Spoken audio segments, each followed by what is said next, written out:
Salam, bugünkü mövzumuz havanın temperaturu və atmosfer təzyiq mövzusu olacaq. Havanın temperaturu nədir? Havanın hərarətinə havanın temperaturu deyilir. Günəşdən gələn şüalar ilk növbədə yer səthini qızdırır. Yer səthindən ayrılan istilik isə havanı qızdırır. Buna görə də hündürlüyə doğru getdikcə temperatur azalır.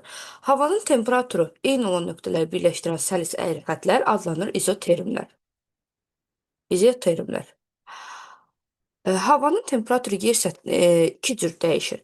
Bir şaquli istiqaməti dəyişmə var, bir də üfüqi istiqaməti dəyişmə var. Üfüqi istiqamətdə dəyişmək deyəndə havanın temperaturu ekvatordan qütblərə doğru havanın temperaturunun dəyişməsidir. Ekvatordan qütblərə doğru dəyişmə nəzərdə tutulur. Buna əsasən havanın temperaturu niyə görə ekvatordan qütblərə doğru dəyişir? Çünki günəş şüaları yer səthinə müxtəlif bucaq altında düşür və yer kürə formasında olduğuna görə bu yer səthinin qeyri-bərabər qızmasına səbəb olur.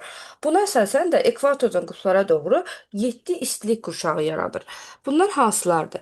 Bir istilik qurşağı, yəni tropik istilik qurşağımız, daha sonra 2 mülayim qurşaq, yəni bir şimal mülayimi, bir də cənub mülayimi.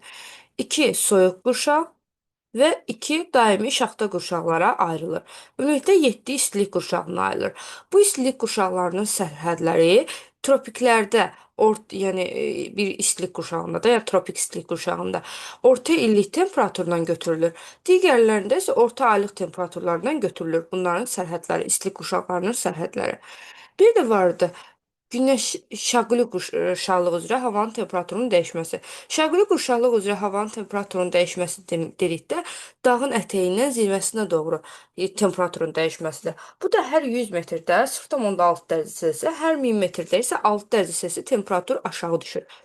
Hər 1000 metrə hündürlüyə qalxdıqca havanın temperaturu 6 dərəcə Selsi aşağı düşür ki, bu adlanır termik pillə. Bunun səbəbi nə oldu? Çünki günəş yer səthini qızdırır, yer səthindən ayrılan istilik isə havanı qızdırır. Buna görə hündürlüyə doğru qalxdıqca temperatur azalır.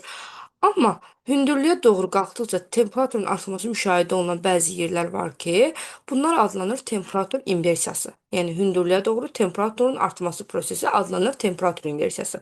Temperatur inversiyasının 3 növü var. Bir, oroqrafik inversiya. Oroqrafik inversiya başqa cür relyef inversiyası da deyilir. Bunun səbəbi əsasən relyeflə bağlıdır. Bu dağlıq zonalarda baş verir. Dağ zirvəsindəki soyuq hava ağır olduğuna görə aşağıya doğru enir. Dağın ətəyindəki isti hava isə yüngül olduğuna görə yuxarıya doğru qalxır. Və bunun nəticəsində hündürlüyə doğru getsə temperatur artır ki, buna da deyirik oroqrafik inversiya. Bu da dağlıq ərazilər üçün xasdır. İkinci inversiya növümüz isə advektiv inversiyadır. Advektiv inversiya əsasən mülayim iqlim qurşağında baş verir. Bir də saniyə qeyd edeyim. Advektiv inversiya. Advektiv inversiya əsasən dedik ki, mülayim iqlim qurşaqlarında baş verir. Bunun səbəbi nədir? İsti və soyuq hava kütləsi qarşılaşan zaman soyuq hava kütləsi ağır olduğu üçün aşağıya enir. İsti hava kütləsi yüngül olduğu üçün yuxarıya qalxır. Bunun nəticəsində də temperatur yuxarıya doğru qalxdıqca temperatur da qalxır. Və üçüncü inversiya növümüz isə radiasiya inversiyasıdır. Radiasiya. Bu əsasən fiziki aşınmanın güclü getdiyi yerlər üçün, yəni tropik səhralar üçün xarakterikdir. Səhra zonası üçün. Bu inversiyanın baş verməsinin səbəbi odur ki, gecə effektiv şüalanma yolu ilə torpaq soyuyur. Buna görə də radiasiya inversiyası baş verir və səhralar üçün xarakterlikdir. Oroqrafik inversiya dağlıq ərazilər üçün, advektiv inversiya mülayim iqlim qurşağı üçün, çünki orada isti və soyuq cəbhənin qarşılaşma zonaları var və radiasiya inversiyası isə aid oldu tropik səhralar üçün, fiziki aşınmanın intensiv getdiyi yerlər üçün. Bunların da səbəbi deməli, hündürlüyə doğru temperaturun artması ilə əlaqədar oldu. Daha sonra istilik qurşaqlarını izah elədik.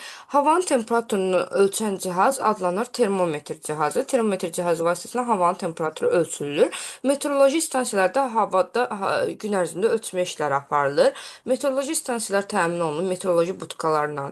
Bu butkanın içərisində havanın temperaturunu ölçmək üçün olan cihazlar falan bunun içərisində qoyurlar ki, günəş birbaşa bunun üzərinə cihazın üzərinə düşməsin və düzgün şəkildə ölçsün. Bunun səbəbi bundan irəli gəlir. Sonra yağışı ölçən cihaz var. Pluviometr də deyirik. Hiqrometr havanın rütubətini ölçən cihazdır.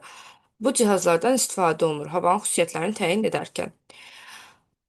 Daha sonra dünyada en yüksek temperatur mütləq maksimum, en aşağı temperatur ise mütləq minimum temperatur adlanır. Dünyada mütləq maksimum temperaturu müsbət 58,1 dərəcə Selsi, Afrikada Liviyanın arasında Tripoli səhrasında müşahidə olunub. Mütləq minimum temperatur ise Antarktidada Fuji günbəzi stansiyasında -91 dərəcə Selsi qeydə alınmışdı.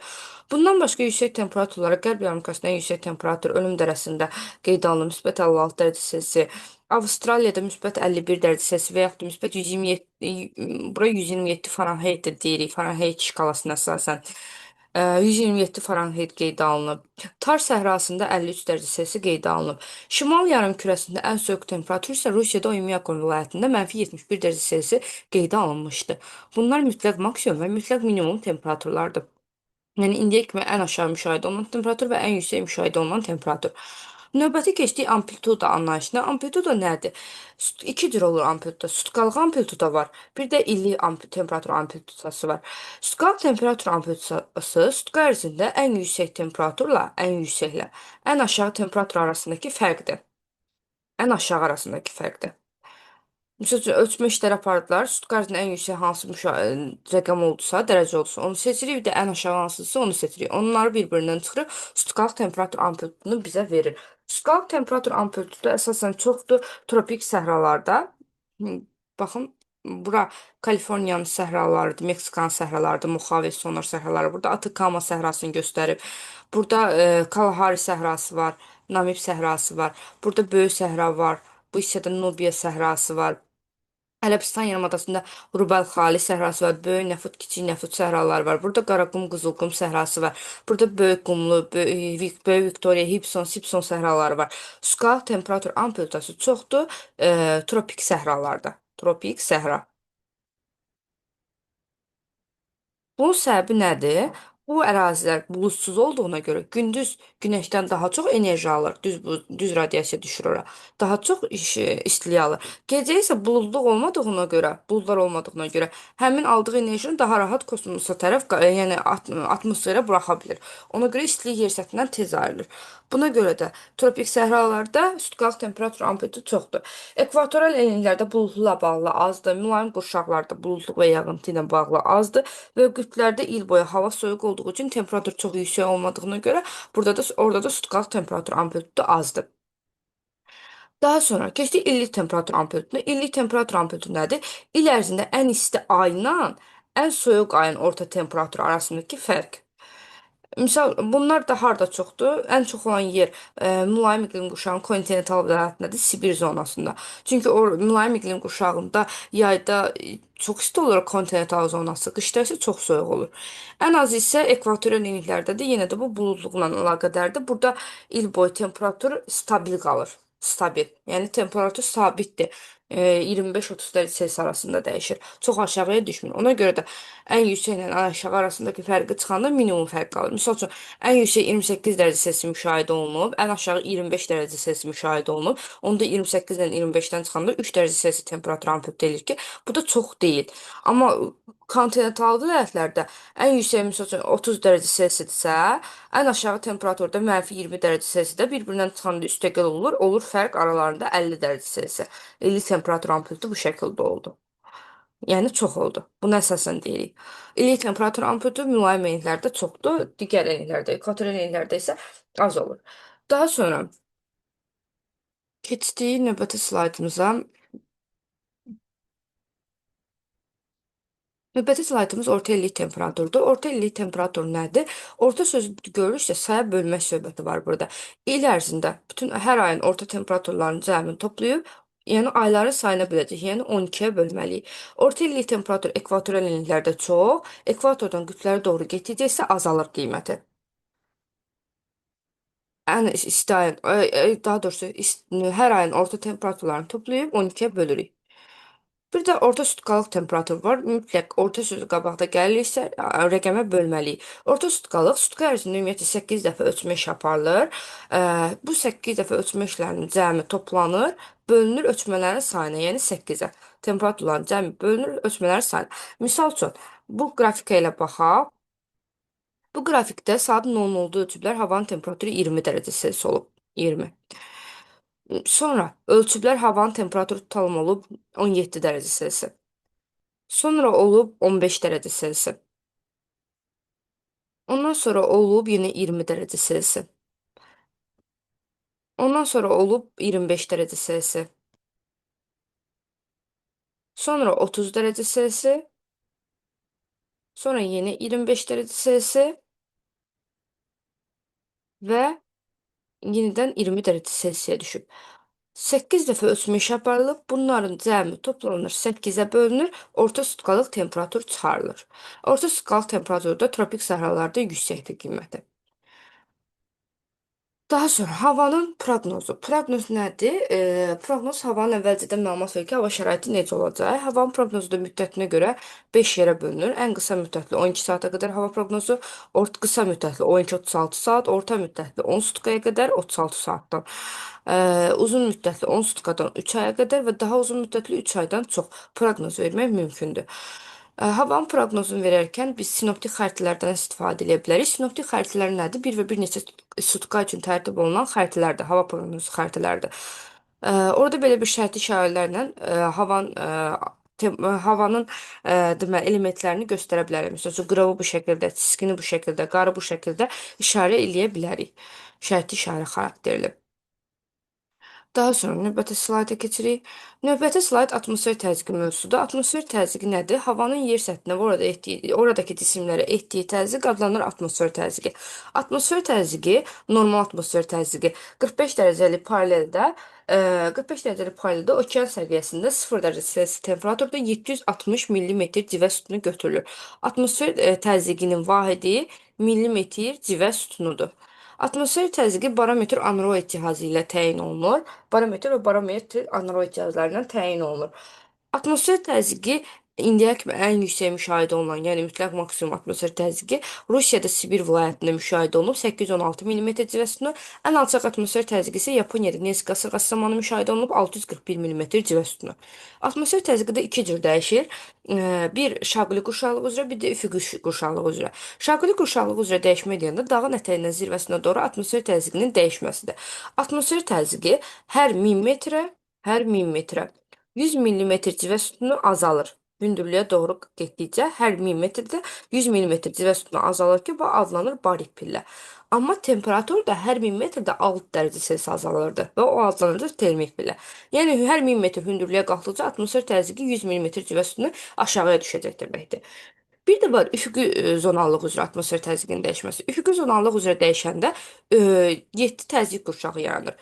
3 alçaq təzyiq qurşağı, 3 alçaq və 4 yüksək təzyiq qurşağı yaranır. Bunlar hansılardır?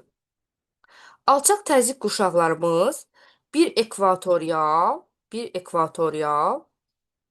və 2 mülayim təzyiq qurşağıdır. 2 mülayim, 2 mülayim.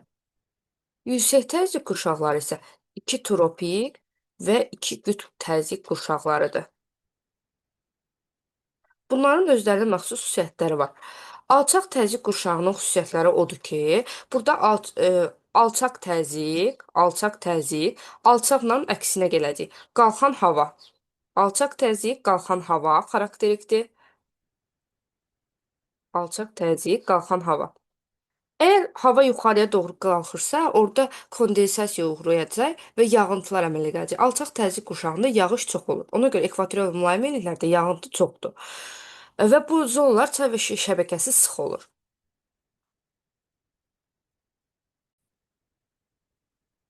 Deməli, alçaq təzyiq qurşağında alçaq təzyiq sahəsi yarandı, qalxan hava oldu. Qalxan havada dedik ki, yağıntı çox olur. Ona görə də buludluq da çoxdur. Buludluq çox, yağıntı çox. Qeyd edirik, hamısını yadda qalsın.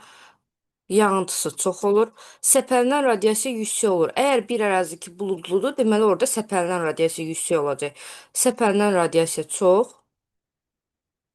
Səpələnən radiasiya kölgə yaratmırdı. Səpələnən radiasiya. Səpələnən radiasiya kölgə yaratmır. Cisimlərin kölgəsi olmur yazırıq. Kölgə yaratmır. Əgər bir ərazidə yağıntı çoxdursa, orada rütubətlik əmsalı da yüksəkdir. Rütubətlik əmsalı vahidə, yəni 1-ə bərabər və ya birdən çox. Birdən çox yazıram. Bu şəkildə işarə qoyuram. Əgər rütubətliyin əmsalı vahidə bərabər və vahiddən çoxdursa, bu zaman çay şəbəkəsi də sıx olur. Çay şəbəkəsinin yaranması üçün əlverişli şərait yaradır. Çay şəbəkəsi sıxdır. Bunlar alçaq təzyiq qurşağının xüsusiyyətləridir. Yüksək təzyiq qurşaqlarında necə olur? Yüksək təzyiq qurşaqlarında deməli yazırıq. Yüksək təzyiq, bunlar qalxan hava, enən hava hissəsi bir-birinə əksdir deyə bu şəkildə yadınızda saxlamaq rahatdır. Ona görə alt-alta yazıram. Yüksək təzyiq, enən hava. Əgər havanın enən havadırsa, onda doyma həddindən uzaqlaşır, yağıntı vermir. Yağıntı yox, yağıntı yox, buludluq yox. Əgər yağış yoxsa bulud da yoxdur orada. Buludluq yox. Daha sonra rütubətlənmə əmsalı vahiddən kiçikdir. Vahiddən kiçikdir. Belə kiçik işarəsi qoyuram. Əgər vahiddən kiçikdirsə çay şəbəkəsi seyrəkdir. Çay şəbəkəsi seyrək. Daha sonra radiasiya buludluq yoxdursa, deməli düz radiasiya hakimdir. Düz radiasiya, düz radiasiya hakimdir. Daha sonra çay şəbəkəsi seyrəkdir, düz radiasiya hakimdir. Burada düz radiasiya əgər varsa, deməli cisimlərin kölgəsi olur. Kölgə var. Kölgəsi var və bu ərazilərdə çay göl şəbəkəsi də seyrəkdir, qeyd elədiyimiz kimi. Bunlar da yüksək təzyiq qurşaqlarının xüsusiyyətləridir. Bir də var uşaqlar, termik təzyiq qurşağı və dinamik təzyiq qurşaqları. Bir dənə o alçaq təzyiq qurşaqlarını falan oradan göstərim. Baxın, alçaq təzyiq qurşağı bir ekvatorial idi, iki mülayim idi. İki mülayim. Yüksək təzyiq qurşaqları isə 2 tropik idi, 2 tropik və 2 qütblər idi. Bunlar da yüksək təzyiq qurşaqları sayılır. Hə, indi gəldik termik və dinamik təzyiq qurşaqlarına. Termik təzyiq qurşağı, yəni normal halda hansı təzyiq qurşağı yaranırsa orada, yəni temperaturla əlaqədar həmin təzyiq qurşağıdır. Yəni burada hər şey normaldır. Bura aiddir termik təzyiq qurşaqlarına. Deməli, termik təzyiq qurşaqlarına aiddir ekvatorial, bir ekvatorial termik təzyiq qurşağıdır. Bir də iki qütblər. Bunlar termik təzyiq qurşağıdır. Dinamik təzyiq qurşaqları isə temperaturdan yox, kənar təsirlərdən, yəni qonşularının təsirindən, ekvatorial və qütb enliklərinin təsirindən yaranan təzyiq qurşaqlarıdır. Bunlara aiddir 2 tropik və 2 qütb təzyiq qurşaqları. Dinamik təzyiq qurşaqları. Bunları bu şəkildə adlandıraq.